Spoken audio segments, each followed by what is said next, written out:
Hello, everyone, and good afternoon. Thank you all so much for being here. I'm gonna go ahead and get started. We are waiting on some more folks, but we're gonna want to try to keep everything going as smoothly as possible. So thank you so much for being here. We are so glad you're able to join us. My name is Sarah Hagan. I am the Southeast Project Manager for the Forest Stewards Guild.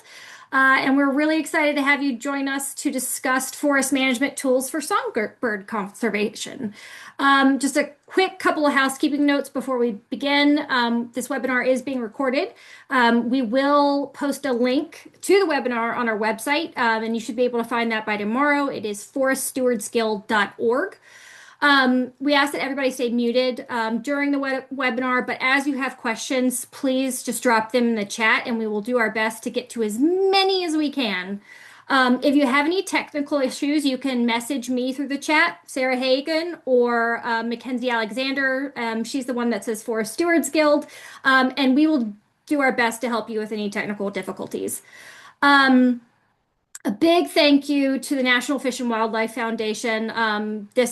They are who made this possible through their Central Appalachian Stewardship Program. And our wonderful partners who we have on the webinar today, the Wildlands Network, Appalachian Mountain Joint Venture, the Natural Resource Conservation Service of West Virginia, and Aurora Sustainable Lands. This is part of a bird-friendly forestry in West Virginia project that we have been working on for the last couple of years. We have developed several decision-making tools for managing for bird-friendly forestry, and that's what we'll be discussing today. We also were able to establish 3 demonstration sites for our target bird species, which are golden wing warbler, cerulean warbler, and the wood thrush. And then we're doing outreach and education like we're doing today. We want to talk to folks, hear ideas, let folks know what resources are available out there. So we're really happy that you have joined us today. Kenzie's going to put a QR code up on the screen because you will be able to scan that QR code, and for reference, you can take a look at the tools that we've developed along with this project. Our format today is we're going to have 4 speakers, followed by 10 to 15 minute breakout. Right now, we're going to launch a poll to hear from you guys. It should pop up on your screen. There it is. And we just want to gauge your familiarity and comfort and knowledge of some of the tools that we'll be discussing today. For those of you seeking SAF, CEU, or CFE credits, please use this opportunity to share your state license or certification number. And we'll give this about a minute.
All right, how are we doing with this poll?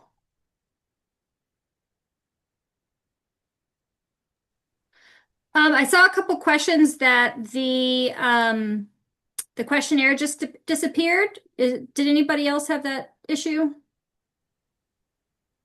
Should Hey, still sir, be. this is Kyle. It does show on my screen as a co-host that the poll ended. Okay. I might Um, have to relaunch it. Kenzie, there we go.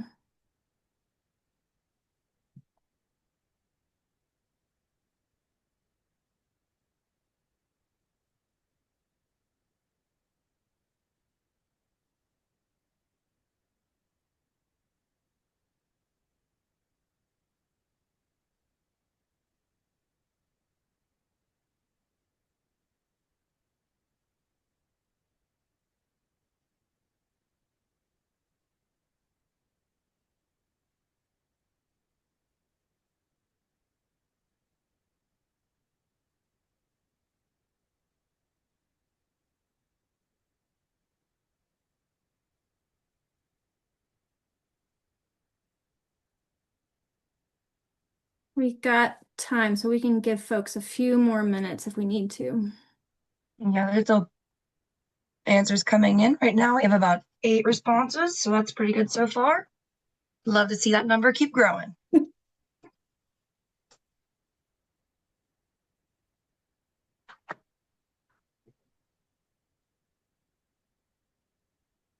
And if you're just joining us, we have shared a poll, um, and we're just waiting for responses to come in.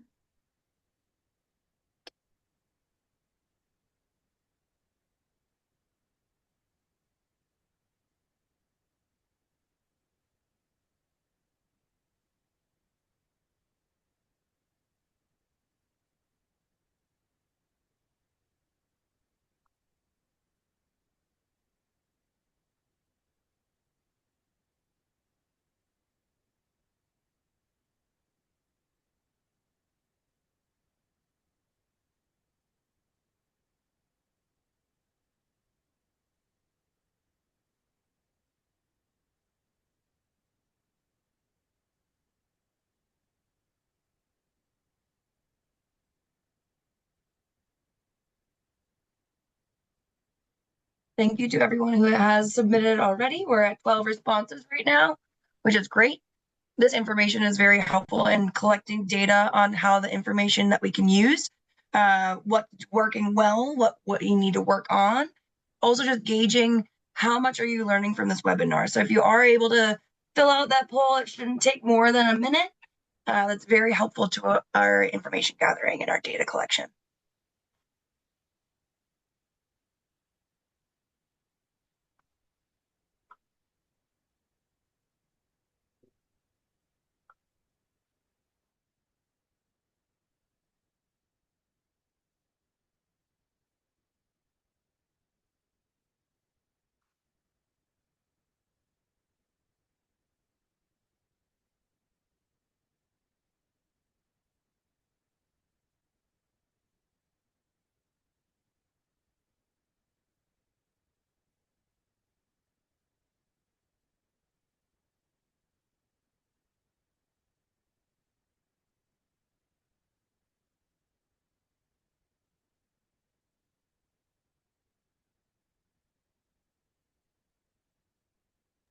All right, we're going to give it just another minute and then we will launch into our speakers. If you have completed the survey or the poll, excuse me, already, definitely take some time to review these informational documents that these QR codes have. They will be referenced frequently throughout this webinar and would be very helpful for you to have that background understanding to a degree.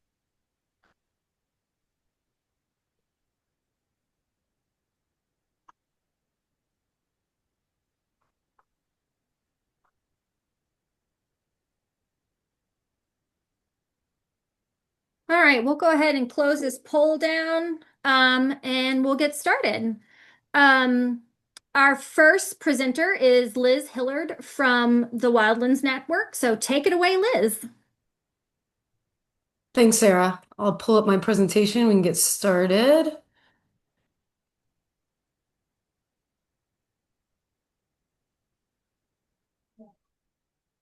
Am I looking good there? All right, thanks. Um, Hi, everybody, and welcome, and thanks for being here. Uh, I'm Liz Hillard. I'm the senior wildlife biologist for the Appalachian region for Wildlands Network. We're one of the partners on this project that Sarah just explained, and we're going to be going out at a larger scale here and talk about habitat connectivity and how we narrowed in on this area in our project and our forestry management on the ground. I'm coming to y'all from Asheville, North Carolina. And so Wildlands Network, we're a conservation non-for-profit focused specifically on habitat connectivity as our conservation strategy for wildlife. And so I think everybody kind of gets this concept, but maybe asking why one non-for-profit focused on wildlife conservation is really keyed in on this connectivity aspect. And that's because, what we know is threatening our wildlife species and these bird species we're focused on today is a loss of habitat and then the fragmentation of that habitat. And so normally we have these contiguous habitats, but because of human development, even, natural disturbances, but for other means, our habitats are being divided. And so what happens when we have limited movement or connectivity for a diversity of wildlife? I'm highlighting bears here who are pretty mobile. But if we think of the diversity of species that are important in our region, from the salamanders to the birds, when these habitats get reduced, and then there is no connectivity, the access to resources is limited, be it food, be it mates, but then also, an adaptation when we have natural disasters moving to another area, or even when the climate's warming, being able to adjust to those temperatures and move to other habitats that ecologically these species are, set up to be in and function and be viable in. And so we have what happens when we have these reduced populations that are then isolated and limited. They're more prone to potential localized extinctions or extirpations, right? So if you imagine a natural disaster in one of these areas, perhaps there wouldn't be habitat resources here, and these species wouldn't be able to move to the next area of available habitat. This can also lead to genetic isolation, so where we have very similar or genetic inbreeding, where these animals are so similar that they might not be able to adapt to environmental threats, such as a disease being incorporated. Similar animals are going to be stressed in a similar way. And so, again, just being able to identify where we have important habitats, but where we could link those together so wildlife can have access to the full range of those as well as each other. And so this is why we're focusing on habitat connectivity. Where are these regions where a conservation, forest management, or stewardship focus would allow these wildlife to have more access to habitat, but also move in between them?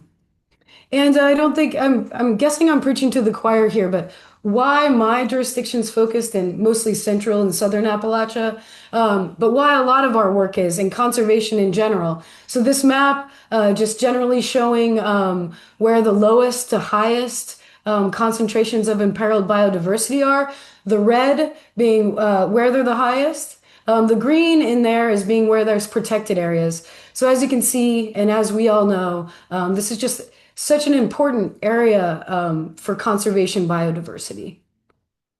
And to add another piece of that, why our Appalachian region is so incredibly important for conservation, the Nature Conservancy put together this migrations in motion map that shows how the different colors being birds and reptiles, reptiles and amphibians, birds and mammals. And how, as the climate warms, these animals are going to be moving to access or ameliorate the effects of climate change, to be in, their required or preferred habitat and environmental conditions. And so, as you can see from this map, we have a real bottleneck in our southern Appalachians, but if we're focused in on our Virginia region, we see it bottleneck even farther there. So what we're seeing is in the future, we're predicting that wildlife, a diversity of wildlife, are going to be moving northward, both in elevation, but also towards the poles to, again, like adapt to this effect of climate change.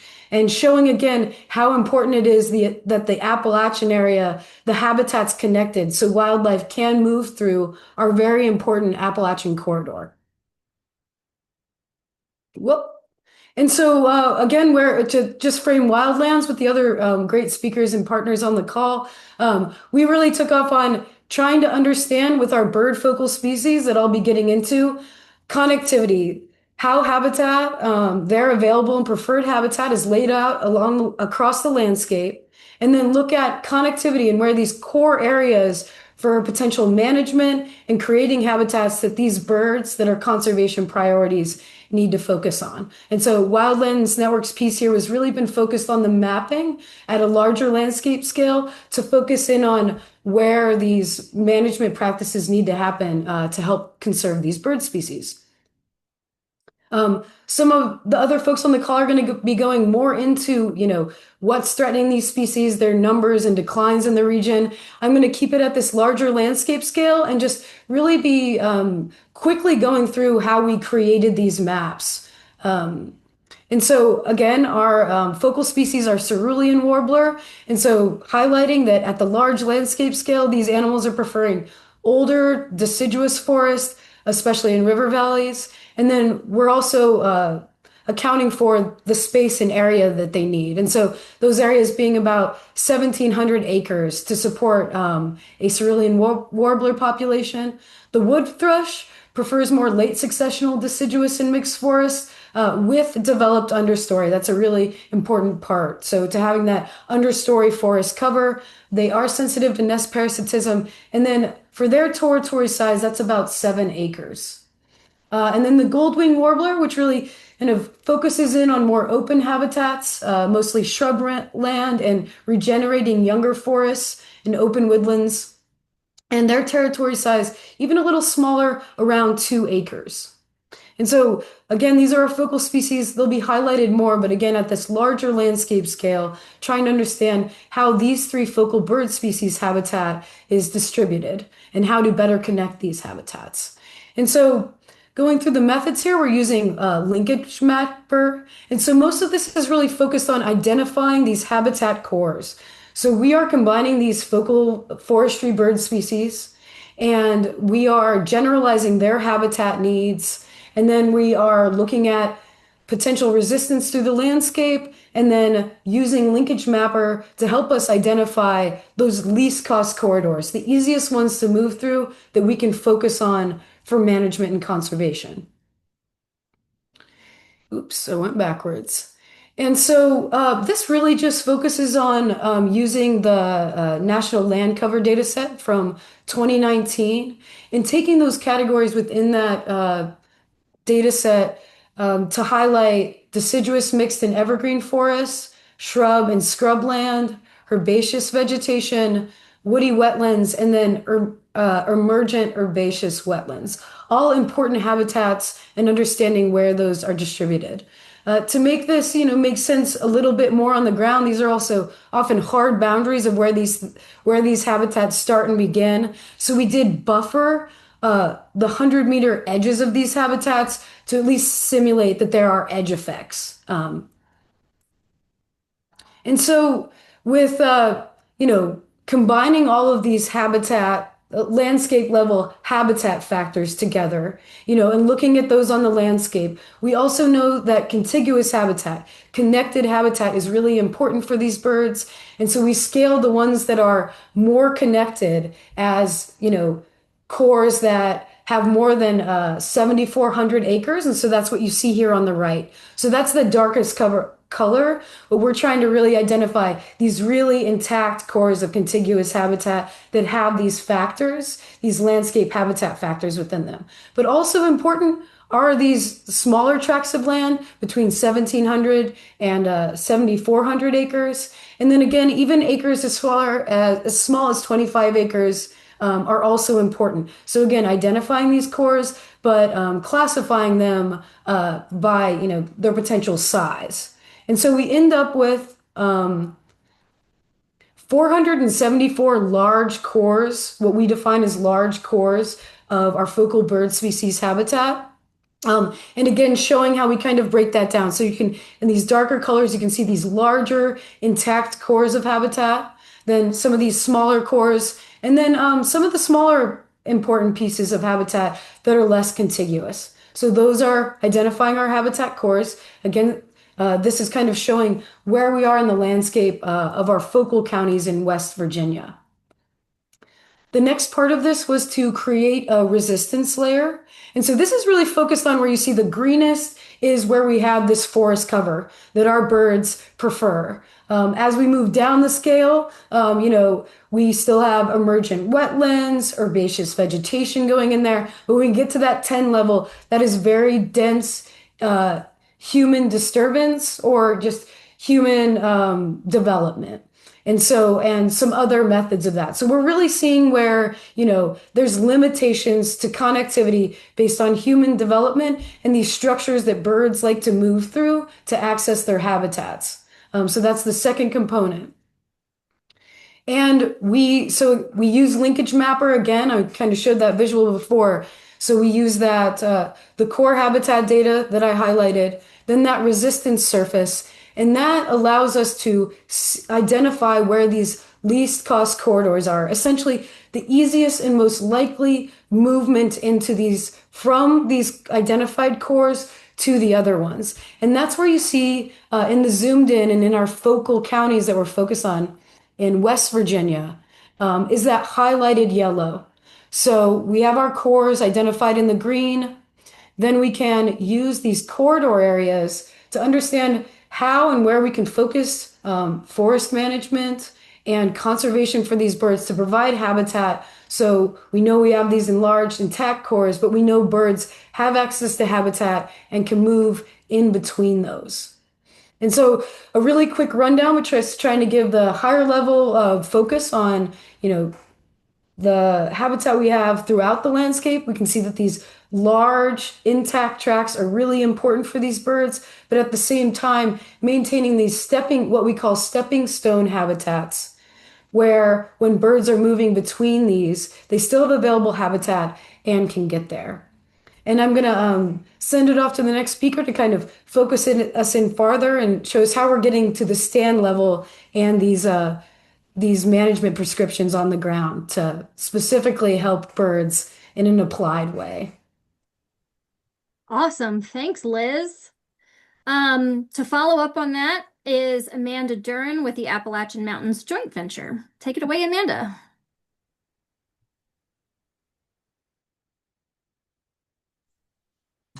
All right, thanks so much. Can everyone see my screen okay? Looks great. All right, good. Well, thank you for that context and introduction, Liz.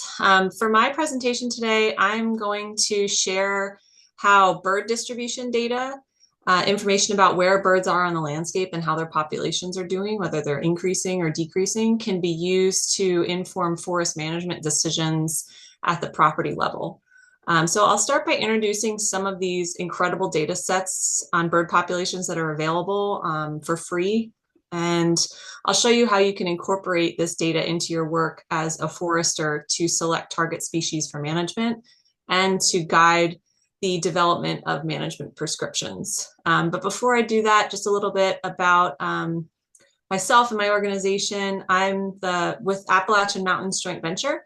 And for those of you that haven't heard of us or don't know about joint ventures, joint ventures in general are large regional partnerships for bird conservation. And the Appalachian Mountains Joint Venture is a partnership that spans southern New York through the whole core of the Appalachian Range down to Alabama. And West Virginia is the only state we include in its entirety. So it's really a key area for us. So as a bird biologist, I really feel incredibly lucky that my work focuses on a group of species that has captured the hearts and interests of so many different people around the world. This passion that people have for birds has led to the development of this incredible data set called eBird. eBird is a program of the Cornell Lab of Ornithology, and it simply is a database of bird observations that are submitted by citizen science bird watchers around the world. but it's the scale of eBird that really is staggering. So this image is a visualization of places where eBird has had checklists submitted. So this is not a map. There's nothing on here except the black background, and those white dots are all places that checklists have been submitted. So you can see really the extent of the data that's available here. And in fact, every day there's hundreds of thousands of checklists submitted for birds by citizen scientists of the birds that they're seeing and hearing. And that adds up to more than 100 million bird sightings contributed every year by eBirders around the world. And this data, although it is collected by citizen scientists, it's meticulously reviewed, and they use really advanced filtering technologies, and the accounts are reviewed by bird experts to make sure that the data is accurate. Now, what that means for you all is that you have free access to this incredible amount of information about where different species of birds have been observed, and whether whatever location you're interested in or whatever time frame you're interested in, that information is available online through eBird. And so this map that I'm showing here has little flags on it that indicate places where checklists have been submitted for just a part of West Virginia that I highlighted. And so going back to why I feel lucky to be a bird biologist is this type of information just simply does not exist for most other taxa. Even the most well-studied species of reptiles, amphibians, insects, even plants, they just don't have this kind of up-to-date range-wide distribution information like this available. So a forester that's developing a plan for a property could look at the landscape where the property is. They could zoom in to a nearby list, one of these little flags. They could click on it and it would bring up the checklist that someone submitted and all the species they saw. And by kind of clicking around on checklists in the area of the property, it'd give you an idea of some of the species that are likely to be seen or that have been seen, and some of the species that are using that landscape throughout different times of the year. And so this kind of observation data alone is really interesting and valuable, and it can provide information about what species may be in the area of your property of interest. But the eBird science team at the Cornell Lab of Ornithology has also used all of this occurrence or all of this observation data of different birds and combined that with really high level statistical modeling and machine learning to be able to build visualizations like this one of where birds, different bird species occur through the year, and be able to predict the population trends of those species across their range. So these models are based on the individual species observations that are submitted to eBird, and then those are combined with, high resolution satellite imagery and statistical modeling to be able to develop models like this one here that is showing the relative abundance of golden wing warblers in West Virginia. So the relative abundance is shown here using a color gradient from light red to dark red. The light red is indicating areas where the species are less likely to be observed, and dark red is indicating areas where they are more likely to be observed. So in this instance, abundance or relative abundance actually is essentially a measure of how likely an observer is to encounter the species during a count in that area. So again, more likely to be observed in areas that are shown in dark red, and less likely to be observed in areas that are lighter red. There are light gray areas on this map, but then there's also, you'll see dark gray areas, and those are the places where there's just not enough data to be able to model the species. So I thought it might be helpful to step through how you might access and interpret these models for an example property. So I went onto the parcel viewer for West Virginia and picked a property. This one is 180 acres in Randolph County near Pickens. And so you can go to the URL that's shown here at the top of the slide. And this URL here at the top of the slide. And without even having to create a user profile for most of this data, you can visit this web address and view the data that I'm going to be presenting today. Some of the more detailed information you do need to register, but you don't need to pay even if you register. It's just signing up to get an account. So once you visit this website, you can scroll down to the section that says eBird status and trends. And that's where you'll be able to access the relative abundance and trend data that I'm going to go through here in the next few slides. And you can enter this information for whichever species you are interested in, type it in here, and then that information can start to come up. So you might be already know some of your species of interest. It might be the property that you're managing. The landowner has an interest in grouse hunting, or maybe the landowner has a particular species that they are just really fond of and would love to see managed on their property. Or maybe you were poking around on some of those checklists that I mentioned and seeing species that might be in the area and wanting to learn more about whether that was a common species, whether that was a rarity, and wanting just to learn more. So you could put the name of any of those species of interest here. And what will come up is a map like this one. This is a zoomed in version of that relative abundance map that I showed on a previous slide. So a forester that's developing a plan for our example property, which is this little blue dot right here, could look at the landscape where the property is, and they could zoom in to get a sense of how likely a species is to be in the area.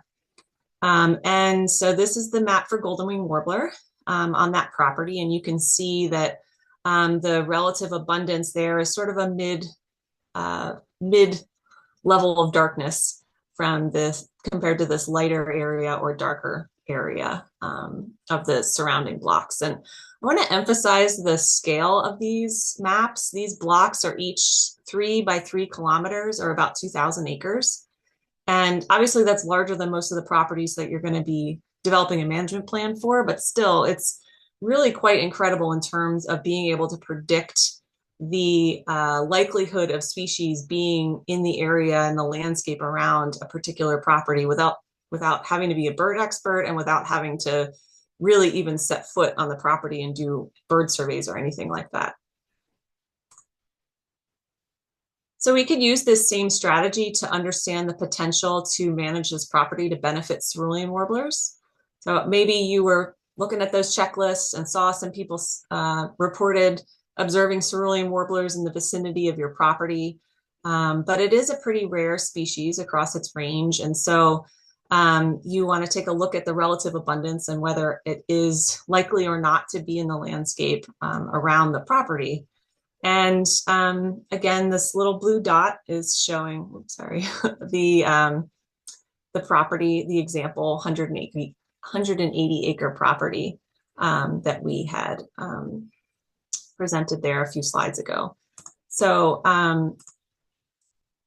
this type of information is really valuable in guiding habitat management objectives for many species, but particularly for species like cerulean warblers and golden wing warblers as well, that are much more likely to use habitat that's within a certain distance. In the case of cerulean warblers, within about 5 miles or less of an existing occurrence or population of that species.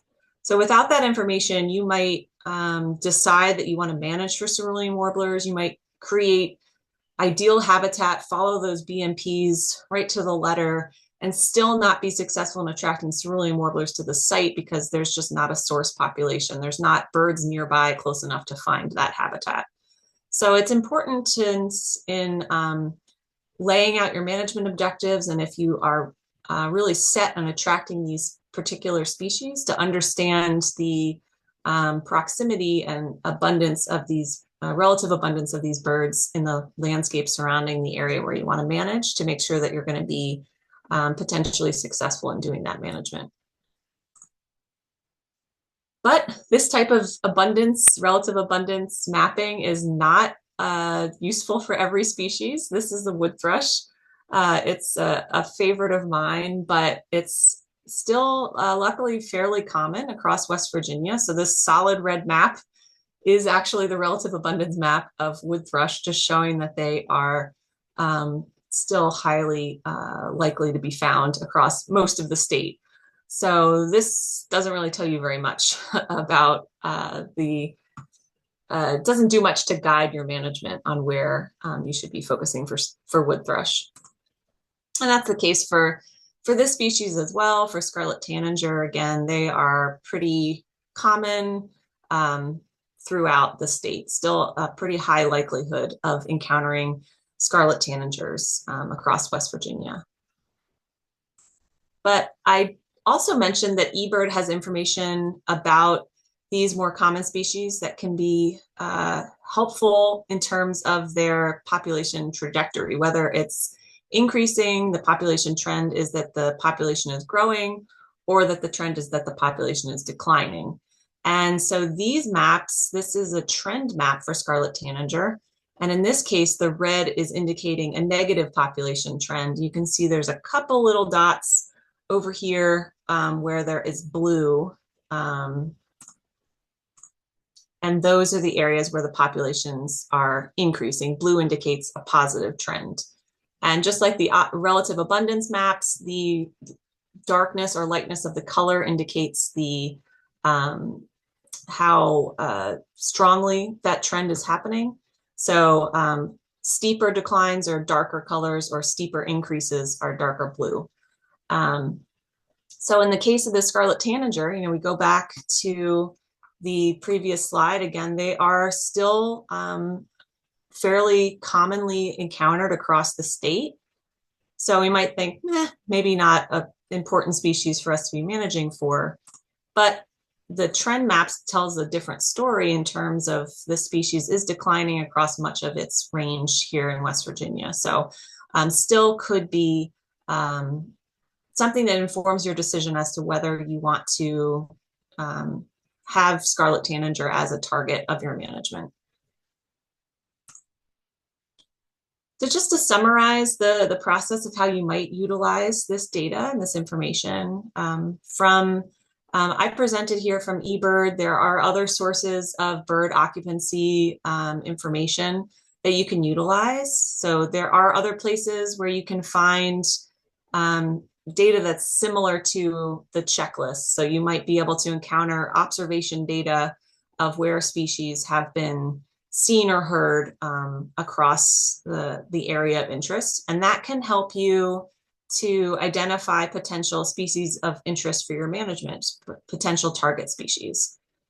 But then these abundance maps, again, I highlighted ones available through eBird. There are other sources and other organizations that have modeled abundance of various species, but you can use those relative abundance maps to help you see whether the species of interest that you've identified are likely to occur near your property of interest, the property that you are developing a plan for or conducting management on. And then you can further inform your work through those trend maps, understanding are the populations of species of interest declining or are they increasing in the area surrounding your property. The scale of that information is a bit different than the relative abundance maps. You can't find it at as fine of a scale necessarily, but you can generally understand whether in the landscape surrounding your property, the species is increasing or decreasing. But of course, we have to actually utilize that information to lead to management, deciding how we want to change or guide the management on a property. So after you use the bird data to identify and better understand the populations of your target species for management, the next step is to seek out guidance on the best management practices for those species. I have a few photos here of really high quality research-based detailed best management practices for individual species. There's one for cerulean warbler, golden wing warbler, wood thrush, and scarlet tanager. So these are great resources to check out. But then there are also resources like the ones that were introduced and presented at the beginning of the webinar, the Forestry for the Birds Guidebook, Bird-Friendly Silviculture Guide, the Bird-Friendly Management Plan, and those resources are coming more from a lens of combining best management practices for multiple species. And that can be really beneficial if you don't want to necessarily plan with just a single species in mind. And I'll share just one more resource here. This is in development but soon to be released. Guide to Forest Management for Birds in West Virginia that Appalachian Mountains Joint Venture is producing in partnership with West Virginia DNR. So that'll be released soon as well. And again, that is more focused on best management practices by different silvicultural practices rather than focused through the lens of species. So it'll say if, for example, you're planning an overstory removal, what are some things you can do to plan that overstory removal in a way that increases benefits to multiple species and different suites of birds? So that's all that I have. So I will stop my screen share and turn it over to the next presenter. Awesome. Thanks, Amanda. Just a quick note, if folks have questions, please put them in the chat. And with that, our next presenter is Kyle Aldinger with NRCS in West Virginia.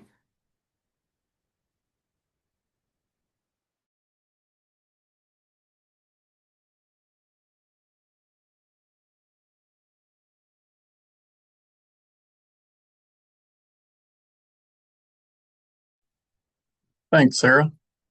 Hopefully my screen is sharing. Good. I am gonna shut off my video because we've been getting some unstable internet. I had a couple warnings during the past one, so hopefully that'll help. There. Turn off my video. But for my presentation today, the first couple you heard were more on the science side.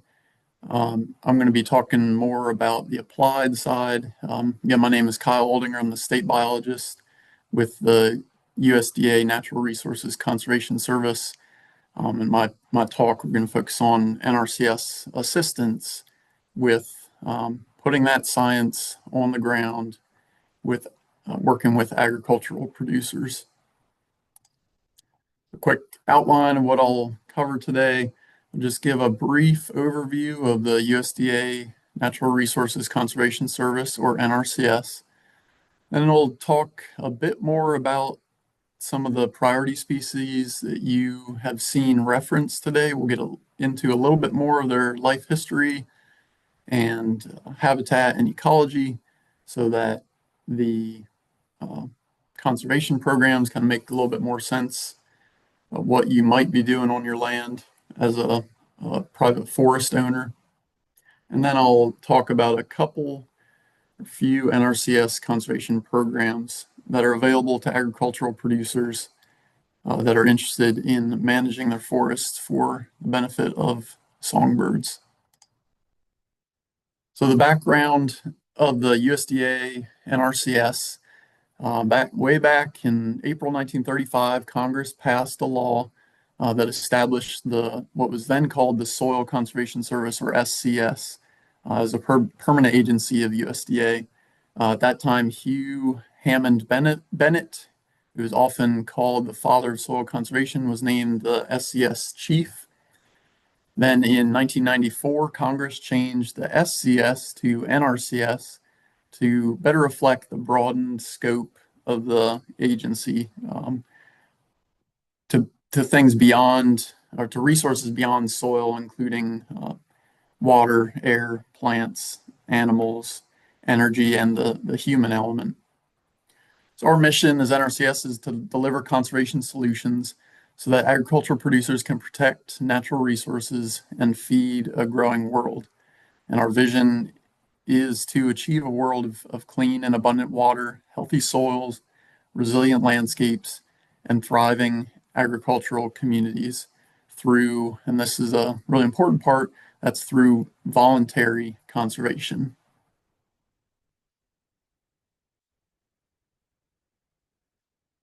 So if you happen to be an agricultural producer, and that includes forest owners, farmers, livestock producers, row crops, a whole range of possibilities under agricultural production, there are some steps to getting assistance with NRCS.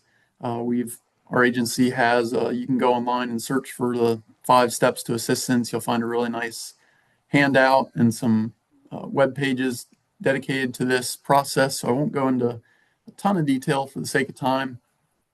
But really the most important step, in my opinion, is that step 1, planning. NRCS provides landowners with free technical assistance for their land following a 9-step conservation planning process. This includes determining your objectives, resource inventory and assessment, designing conservation practices, as well as evaluating and monitoring implementation of the plan. Once that plan's in place, if you would want to proceed, you can apply for financial assistance. The help of NRCS and complete an application for financial assistance to carry out that conservation plan from step 1. Step 3, as with any type of government program, there are certain eligibility criteria to participate. We work closely with another USDA agency called the Farm Service Agency to guide you through the eligibility process. Next, based on your conservation plan, we as NRCS will rank the applications, and that puts your application through a series of questions where we determine the environmental benefit, and then the limited amount of funding is applied to those applications in order of their ranking. So they're funded until we run out of funding, in the order of importance to them addressing different resources. And then finally, step 5, implementing the plan. If you're selected for funding, once that contract is signed and obligated, we'll make sure you have all the instructions that you need to move forward with the implementation.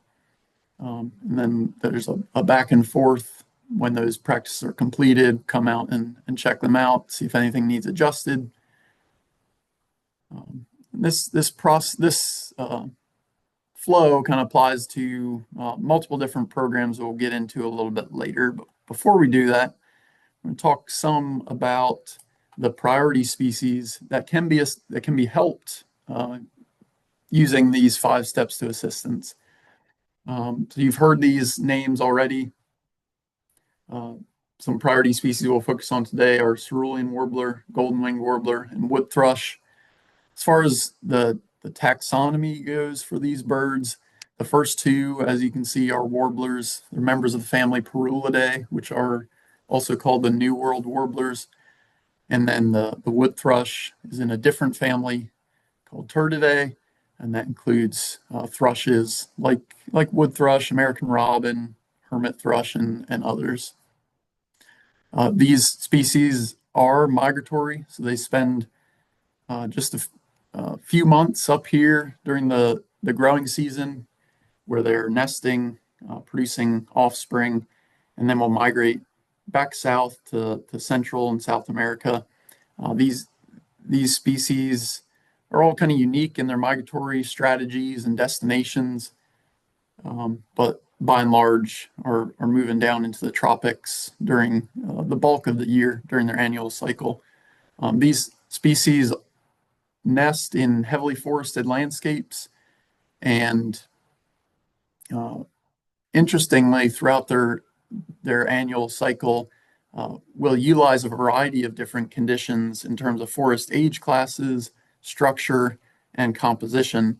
So while we talk a lot today about the brief nesting period and the habitat they use there, these animals do, depending on what time of year, what life part of their annual cycle they're in, will use a variety of different forest uh, conditions.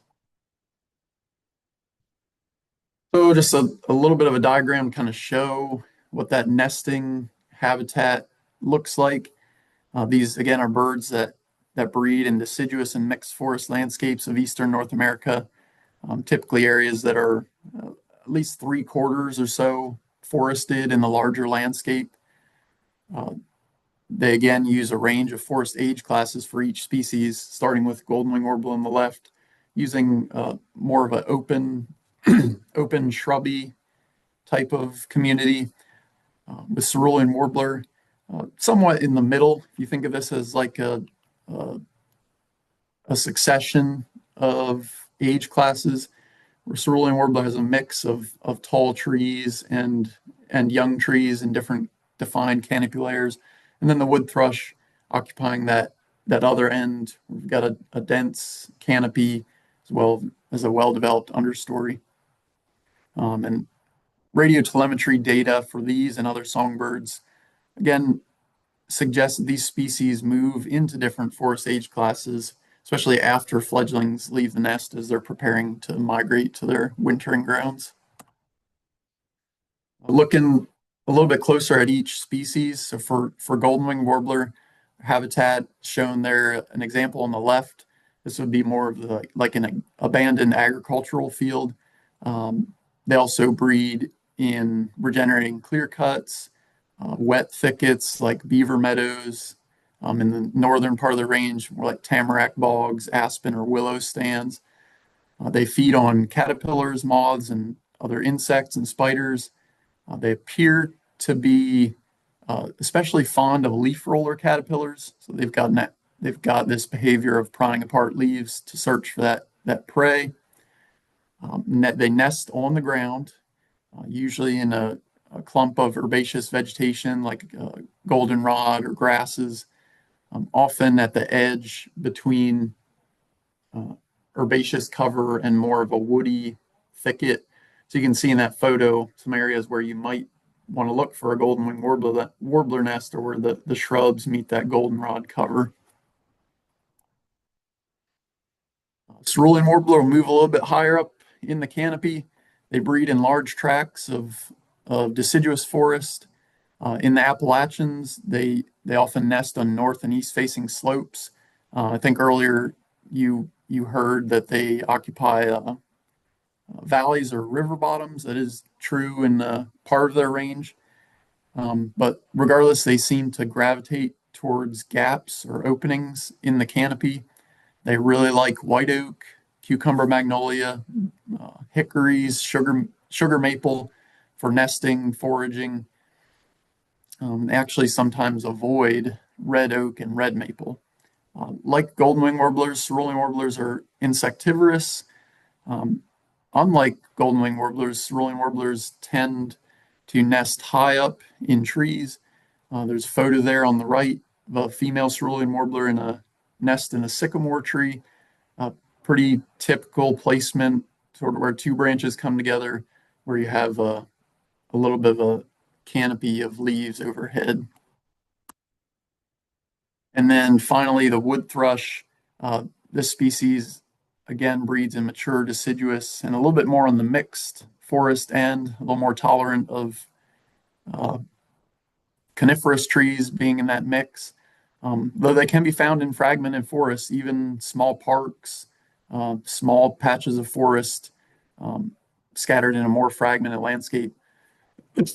Those studies have found that reproduction is often reduced in these areas due to that fragmentation. Wood thrush feed on invertebrates, often in the leaf litter, and they also incorporate fruit into their diet, whereas warblers not as much. And that balance of those two groups of food items shift throughout the year. Whereas the summer, when they're feeding young, is more predominantly invertebrates, supplemented possibly by fruit, and then in the summer and fall, shifting more towards fruit, particularly more fatty fruits as they prepare for migration. The nest usually in low in the shrub layer in the mid-story. You can see on the right there. These three species have each experienced significant declines.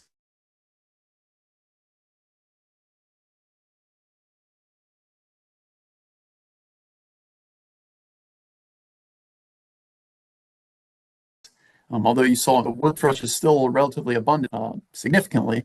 And that if you normalize those patterns, so we've got cerulean warbler in blue, golden wing warbler in gold, and wood thrush in brown, you scale those from 1 to 0, you kind of see the similarities in the trends. Although this gets rid of that magnitude effect, you can see that basically all of them experienced that highest level in the mid 60s and mid 70s, and then have reached their lowest levels in the 2010 to current time period. So what can we do as a family forest owner, industrial forest owner, any sort of forest owners? We can manage forests to benefit these species. There is assistance if you are on the family forest and non-industrial side. That assistance can come from the Natural Resources Conservation Service through a number of conservation programs. Today, I'll just highlight 3. Those are Conservation Technical Assistance, or CTA, Environmental Quality Incentives Program, or EQIP, and the Conservation Stewardship Program, or CSP. Conservation Technical Assistance, I mentioned earlier about what conservation planning was. This is basically just the program name for that conservation planning process. Through our CTA program, we provide free personalized support. It's totally voluntary to participate. It involves collaboration among agriculture producers, NRCS, and partners. We rely heavily on partners to help with our planning efforts.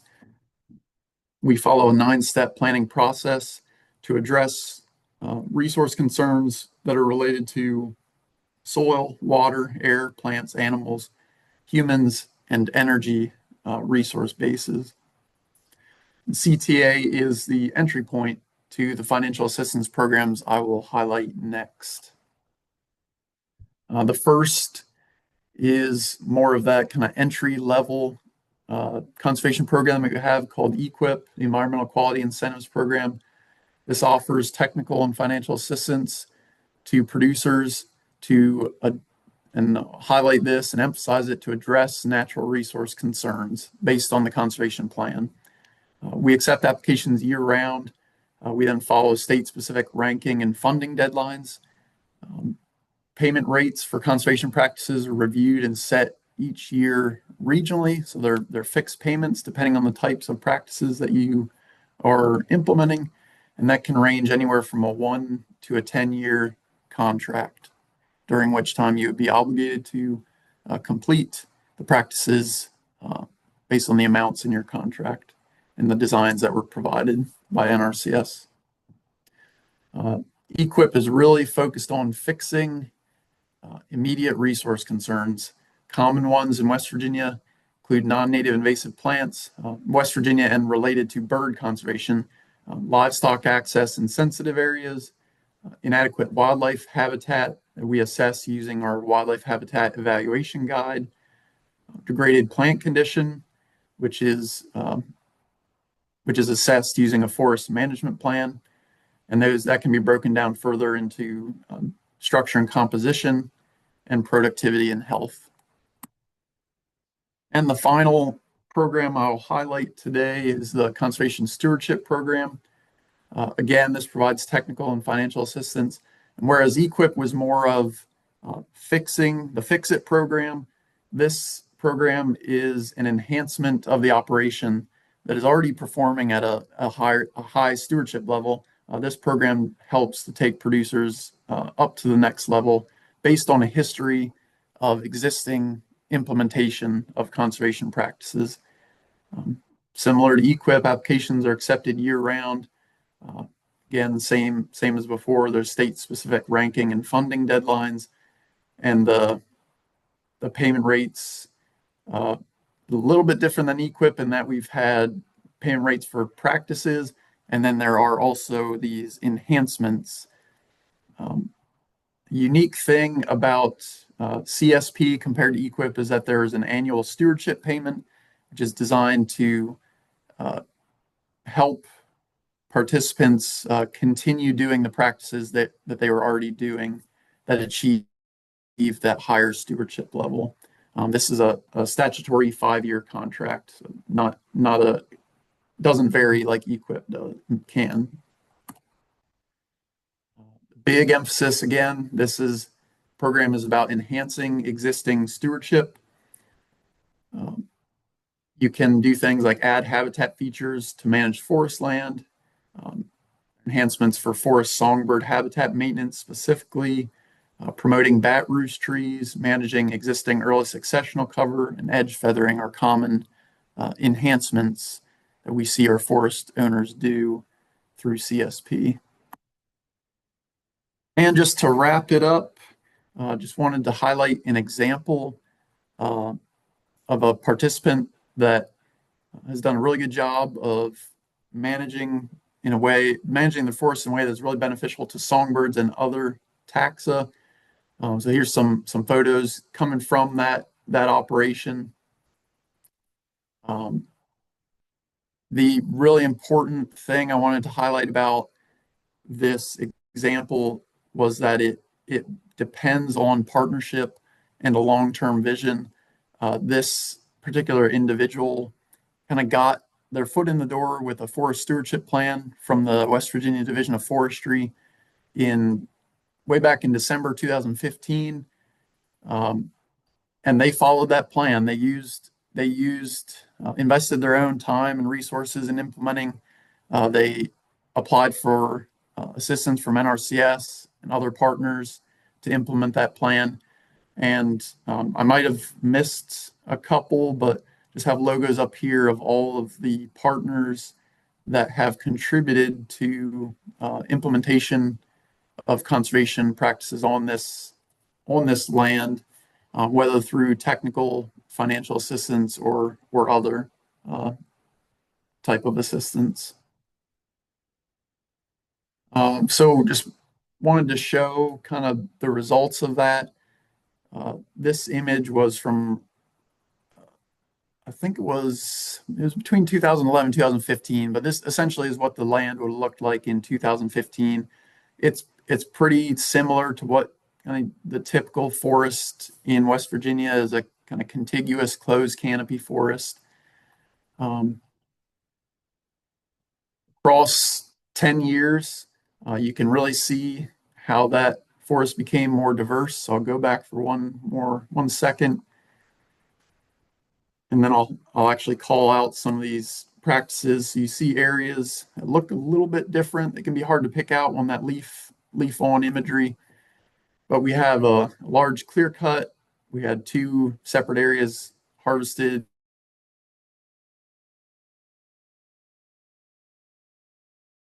Following cerulean native plantings. And this took a forest that was essentially 100% even age closed canopy and shifted it to one that was more 60% even age closed canopy, 25% open canopy with large trees, and 15% young forest.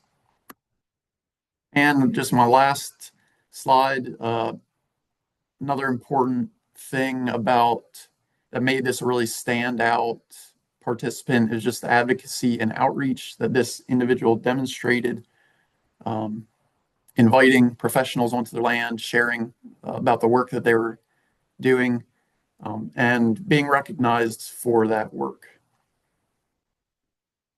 So there's just quickly my contact information if you want to jot it down or take a screenshot. Be happy to chat later on, but that, I believe, does it for my slideshow. Awesome. Thanks, Kyle. Last but certainly not least, we have Keiki Worthington with Aurora Sustainable Lands, who will be talking about more the operational side of what we've been talking about. So take it away, Keiki. Awesome, thank you. And confirming you can see the slides. Yes.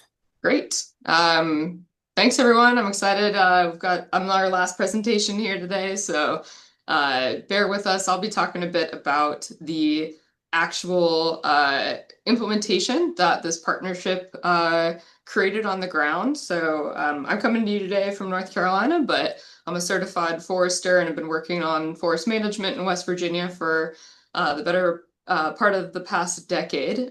So to give you a little bit of background on Aurora Sustainable Lands and our company.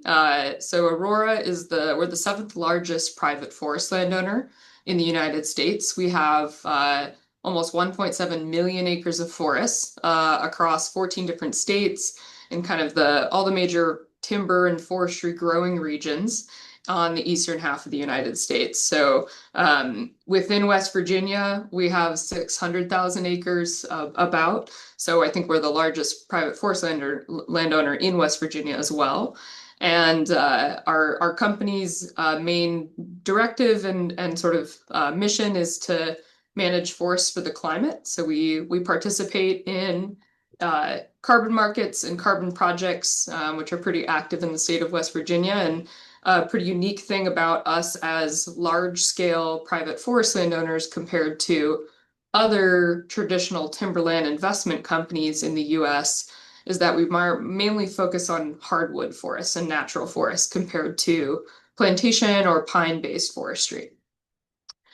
As a part of our forest management, so as you can imagine, across 1.7 million acres, we operate in a lot of different unique ecosystems throughout the country. So, for example, in Appalachia, we've got a very mountainous, very biodiverse in terms of forest cover and tree species, all the way to swamp forests in the south and northern forests close to the Canadian border. So a little bit of everything, and each forest type that we manage requires local knowledge of the species that are present there, the cover types. We manage for climate outcomes, but also for timber products and wood markets. So understanding the local markets surrounding our different properties and understanding how to correctly manage those different forests for our desired outcomes. So as a part of that, our business model is to work with boots on the ground, local foresters who have expertise in not only the local ecosystems, but also the markets in those regions. So I want to give a shout out to Landmark Forestry, who manages the property for us that was a part of this particular project today. They help implement our management practices and are essential for us in consulting for how to correctly manage for these desired outcomes. And they serve as kind of eyes and ears on the ground for us. So it's an important partnership working with those folks. And we think that's a good way to make sure that our local communities have that expertise as well. And another thing I wanted to kind of mention about Aurora's management. So when people think of conservation and managing for wildlife species, large scale conservation some people can sometimes think of preserving forests and not necessarily disturbing the landscape. But Aurora believes in active forest management as a way to help create some of these positive outcomes. For us, carbon and climate is a huge part of our work. And so there's a lot of ways that we can continue to help the landscape become more resilient especially in Appalachia, whether that's drought, fire, storms, tornadoes. We've had some of that in this region in the last year or two, that our active management can help create a more resilient forest for that. But there's also a ton of other benefits from an ecological perspective, as we've learned about earlier today, and I'll continue to talk about. There's a lot of huge benefits in being able to create the type of habitat that particular species need through active management. And for us at a large scale, it can help to manage for things like forest health concerns, so pests or diseases that might impact not only the trees, but also the ecosystem at large. And then there's also a huge economic benefit to active management. So this is a really strong forestry, active forestry region. And by being able to conduct some of these ecological harvest activities, we can support local wood markets and local jobs for the economy. So getting into the weeds here, biodiversity is also really important to Aurora. So we manage for climate outcomes, but we think that all of the co-benefits that come with managing forests for climate have to be considered with biodiversity, with the ecological and kind of forest health considerations of our forests as well. So we've done some surveys of our properties, and particularly in Appalachia, where you can kind of see in this map, the pink is where our properties are located, overlapping with a lot of areas of high ecological biodiversity significance. Just from our own data collection, we've categorized dozens of species of kind of key animals across our property, flora and fauna, and in particular, lots of birds, which is obviously the focal point of today's conversation. Aurora works with different partners across our entire portfolio of land. And whether that's on focal species or particularly sensitive habitats. In some cases, we have community partnerships as well. And the one we're focusing on today is our bird-friendly forestry partnership here in West Virginia. But here's just a map to kind of show some of the other ecological highlights that we've had throughout our ownership just in the past year. So getting into the specifics, this particular grant and this project involved creating a very large block of contiguous forests to manage for these 3 target species that Liz and Amanda and Kyle already talked about today. So how did we actually go through the process of identifying the specific parcel and doing these management activities? You can see here on the upper right is a map of Aurora's ownership within the Appalachian region. And we identified the dark blue is this particular property that we call Big Poplar. This property has a legacy old growth Big Poplar tree on it. That's a state record tree. And so that's why we name it that. And we identified this large block in partnership with our other partner organizations, based on some of those habitat signals that were shown in some of that other mapping groups. So we identified this large block here. And then we, within that block, identified a few areas where the harvest activities could actually occur. So you can see here in this, within this 5,000 acre block, we had 200 acres where 3 different harvest sites were actually located.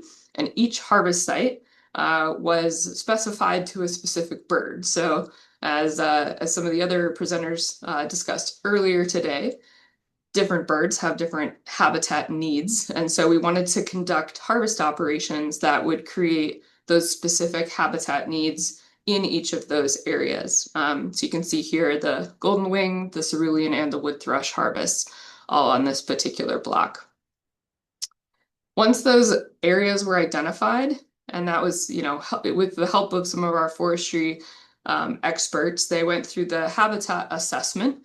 And this is a part of the bird silviculture and bird toolkit that is provided through the resources that were developed in this partnership. And some of the QR codes that Sarah had at the very beginning of the webinar here that give access to some of these resources, but essentially evaluating the actual cover type on the forest, the different types of trees and habitat that we have on the property, the size of those trees, how dense they are, the percent cover that we had at the start before we did the harvest.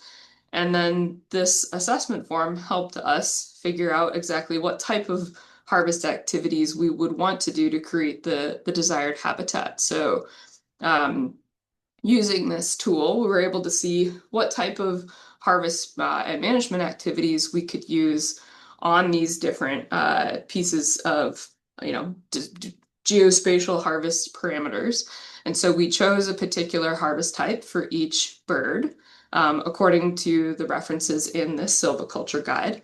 And we worked with our local foresters on helping not only figure out what harvest would be good for the species, but then for us, other considerations, what's the value of the timber within that area? What are the impacts to, forest health and climate impacts as well? So we're able to select the harvest that best aligned with multiple goals, but was able to also promote these specific bird habitats. So for the golden winged warbler, we selected a seed tree harvest. What this means is that you can see from the image, there's a couple of large green trees that get left, and then most of the area is cut. So the little brown circles are just cut stumps. So the golden winged warbler prefers a lot more open habitat here, and these seed trees are left as habitat niches, but then they help naturally regenerate the forest and create that succession. For the cerulean warbler, we did a group selection. So these are smaller patches within the forest to create sort of a buffer. The remaining forest was protected. And I think as Liz talked about in the beginning, ceruleans really like that core habitat.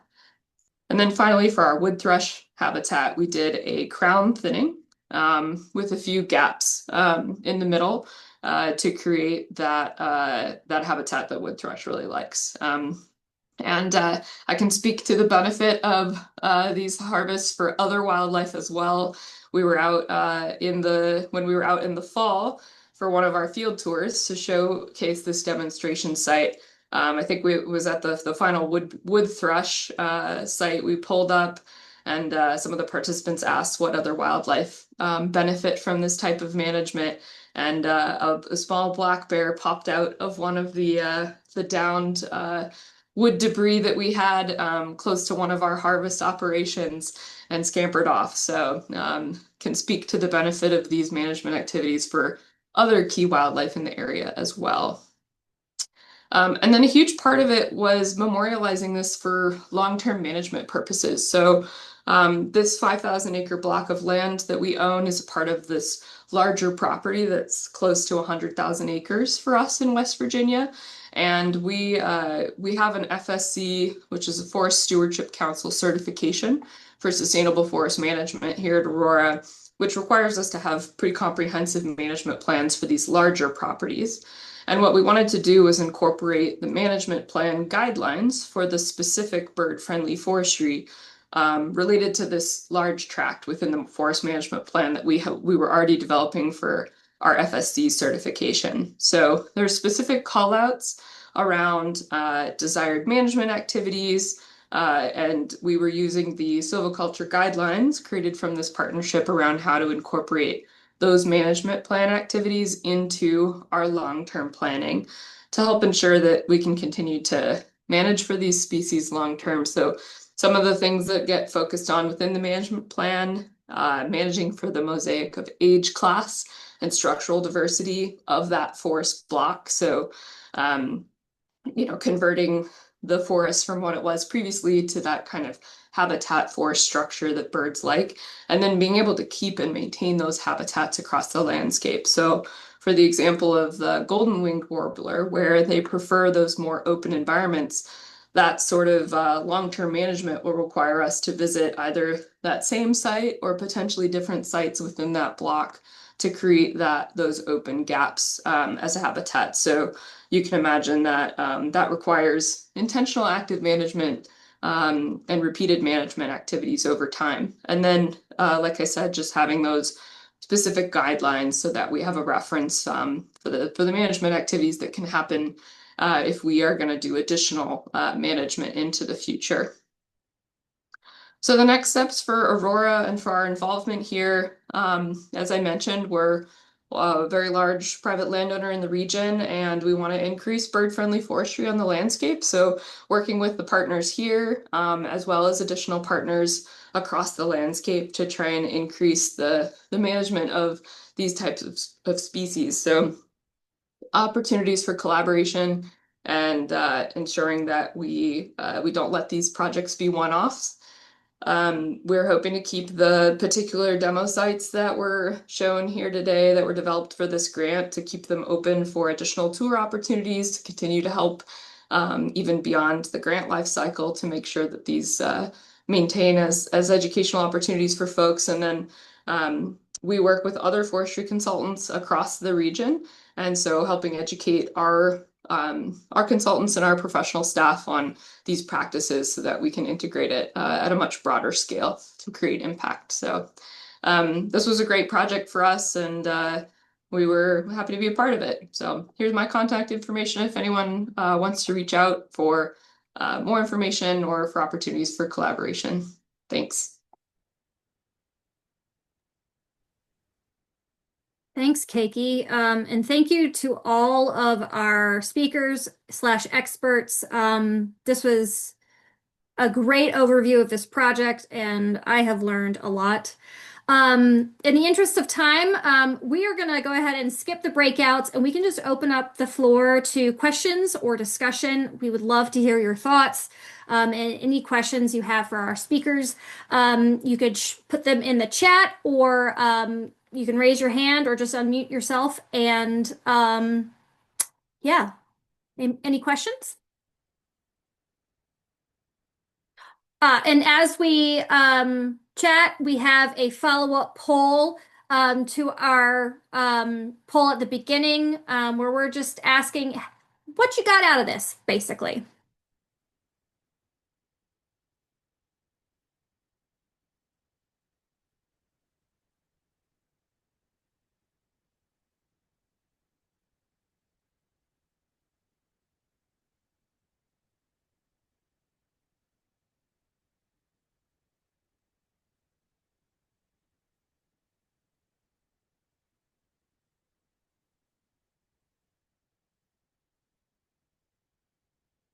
Anybody have any questions or thoughts that you'd like to share?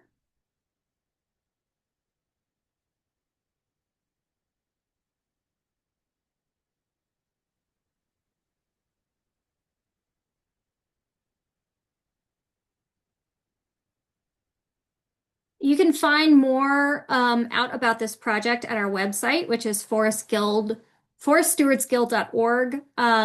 We have a page for bird-friendly forestry. This is not just a Central Appalachian project with the Guild. We've got bird-friendly forestry projects across the country, so you can see what we're doing, not just in West Virginia and Central Appalachia, but you can see what we're doing elsewhere. The tools that we mentioned, that management plan, the silviculture guide, the habitat connectivity and suitability maps. You can find that all at our website, and I encourage y'all to go and check those out. Kenzie, how are we doing on polling? We have 8 respondents so far. So keep them coming. Keiki has a great question about what's next, and if there are any additional projects for these birds. Liz Hiller, do you want to hop in real quick and kind of tell them what your ideas are? Yeah, thanks. And good question, Keiki. One real next step we're wanting to focus on is, expanding and doing some monitoring on the ground within these different silvicultural treatments. So what the trade-offs are for and identifying these other wildlife species. So I am more of a mammal specialist, and so really in Appalachia, understanding, some of the benefits of some of these prescriptions for diverse animals. We mentioned, black bear, of course, who, are focused on that forest cover, but also a lot of the acorn component. And again, how, creating these openings in the forest create this forest vegetation and structure that animals are influenced by, but that also creates a lot of insect abundance. But that really impacts a diversity of mammals using this. We often think about turkey and white-tailed deer, but what about some of these other species? And so the idea being setting up monitoring plots to, we have these structures in place, but then better understanding those on like a plot forest plot level, and then monitoring within those, be it cameras, GPS tracking data, or even something like cover boards, where we're looking at, potential snake components and things like that. So kind of trying to encompass how these management practices or stewardship practices influence the diversity of our wildlife in Appalachia. Thanks, Liz. Anybody else?